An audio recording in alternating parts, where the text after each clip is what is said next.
اس لیے اللہ رب العزت نے مجھے آپ کو یہ جو زندگی دی ہے یہ بڑی مختصر سی زندگی ہے. قیامت کا ایک دن 50,000 سال کا دن ہوگا. اور اگر آج دنیا کے اندر کسی کو 100 سال کی زندگی بھی مل جائے اور اس کو اگر 50,000 سال سے ڈیوائیڈ کیا جائے تو یہ جو میں اور آپ زندگی گزار رہے ہیں اس کی مقدار صرف 1.5 منٹ بنتی ہے. 1.5 منٹ. یہ 1.5 منٹ کی زندگی ہم گزار رہے ہیں. اور کتنا بڑا نامراد اور خسارے میں وہ انسان کہ جو اس 1.5 منٹ کی زندگی میں اپنی مرضی کر کے اپنی خواہشات کے اوپر چل کے ہمیشہ ہمیشہ والی آخرت والی زندگی کو برباد اور خسارے میں کر رہا ہے. اس لیے یہ جو زندگی دیا اللہ رب العزت نے مجھے آپ کو, اس زندگی کی قدر کرنی چاہیے. اور زندگی کے اندر 2 کام کثرت کے ساتھ کرنے چاہیے, بہت زیادہ کرنے چاہیے. ان 2 کاموں میں پہلا کام کثرت کے ساتھ انسان کو نیکیاں کرنی چاہیے. یہ جو نیکی ہے یہ آخرت کی کرنسی ہے. یہ جو نیکی ہے یہ مرنے کے بعد کام آنے والا پیسہ ہے. دنیا کے اندر میں اور آپ کرنسی کی پیسے کی کوشش کرتے ہیں لیکن ہماری ضرورتیں پوری نہیں ہوتی, اس لیے کہ ہماری ضرورتیں ہیں ہی بہت زیادہ, نامحدود ضرورتیں ہیں اور پیسہ محدود ہے تو کیسے ضرورتیں پوری ہوں گی. تو جس طرح ہم دنیا کے اندر دنیا کی زندگی کو بنانے کے لیے ہم کوشش کرتے ہیں, اس کے لیے محنت کرتے ہیں, تو زیادہ ضرورت اس بات کی ہے کہ ہم آخرت والی زندگی کے لیے بھی تیاری کریں. اس لیے نیکی کا کوئی بھی موقع اسے ضائع نہیں کرنا چاہیے. مشائخ اعظام نے اور بعض احادیث مبارکہ کے اندر بھی فرمایا کہ لا تحقرن من المعروف شیئا, کہ کسی نیکی کو چھوٹا سمجھ کر چھوڑو مت. یہ چھوٹا سا عمل ہے, چھوٹا سا یہ چھوٹا سا فعل ہے, اس کو چھوڑو مت. اس لیے کہ کیا پتا یہ چھوٹا سا عمل اللہ کے ہاں بڑا اجر و ثواب والا.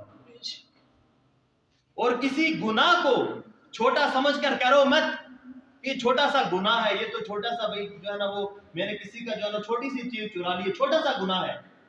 کسی گناہ کو چھوٹا سمجھ کر کرو مت, ہو سکتا ہے اللہ کی نگاہ میں اس کا گناہ بہت بڑا ہو, بہت بڑا گناہ ہو. اس نے فرمایا لا تحقرن من المعروف شیئا, کہ کسی بھی نیکی کو حقیر سمجھ کر چھوڑو مت.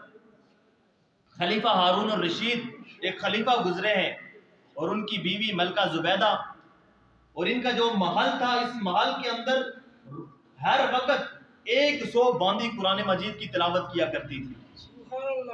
ہر وقت جو ہے وہ تلاوت قرآن مجید جاری و ساری ہے. اور اسی عورت نے ایک نہر کھدوائی جسے نہر زبیدہ کہا جاتا ہے مکے سے مدینہ کے درمیان حاجیوں کے لیے, کہ حاجی اس سے سیراب ہوں گے, پانی پیئیں گے.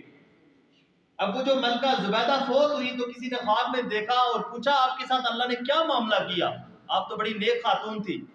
کہا اللہ نے ساری کی ساری میری جو کمائی تھی, میرے جو اعمال تھے ان کو کنارے پہ کر دیا. کہا میں نے تمہارا ایک عمل قبول کر کے تمہاری بخشش کر دی ہے. پوچھا اللہ کون سا عمل تھا؟ تو اللہ فرمانے لگے کہ جو میں نے تمہارا عمل پسند آیا وہ یہ ہے کہ ایک مرتبہ تم باغ کے اندر اپنے سینگ میں اپنے سہیلیوں کے ساتھ دوستوں کے ساتھ کھیل رہی تھی اور اسی اثنا میں آذان کی آواز آئی. تم بالکل سیدھی ہو کر بیٹھ گئی اور تم نے اپنا جو سر تھا وہ دوپٹے سے ڈھانپ لیا. تو جب دنیا میں تم نے میرے نام کی قدر کی ہے تو اس نام کی لاج رکھتے ہوئے اس عمل کی وجہ سے میں نے تمہارے سارے کے سارے گناہوں کو معاف کر کے تمہیں بخشش اور مغفرت کا پروانہ عطا کر دیا. اس لیے کسی بھی نیکی کو حقیر سمجھ کر چھوڑنا مت چاہیے. ایک محدث گزرے ہیں بڑے اللہ کے ولی, اور وہ حدیث لکھ رہے ہیں. حدیث لکھتے لکھتے جب انہوں نے وہ جو روشنائی ہے اس سیاہی کے اندر جو قلم کا نب ڈالا اور جو نکالا تو اس کے اوپر سیاہی لگی ہوئی تھی, اور اسی اثنا میں ایک مکھی آ کر بیٹھ گئی. اب وہ محدث سوچنے لگے کہ اگر میں ہٹاؤں گا یہاں سے تو یہ ہلے گی, ہلنے کی وجہ سے یہ مکھی اٹھ جائے گی, اس کی پیاس نہیں بجھے گی. فرمانے لگے کہ میں نے اس کو وہیں پر رکھ دیا کہ وہ مکھی آ کر اس کو چوس لے, اس کو سیراب ہو جائے. فرمایا جب وہ مکھی اپنی مرضی سے گئی پھر میں نے اپنا قلم ہلایا تو فرمایا خواب میں کسی نے دیکھا کہ وہ محدث تھے, حدیثیں بیان کرنے والے. کہا اللہ نے کیا معاملہ کیا؟ کہا سارے کے سارے اعمال کو چھوڑ دیا اور کہا کہ دنیا میں تو نے میری ایک حقیر سی مخلوق پر رحم کیا ہے, اس کی وجہ سے میں نے تمہارے گناہوں کو معاف فرما دیا.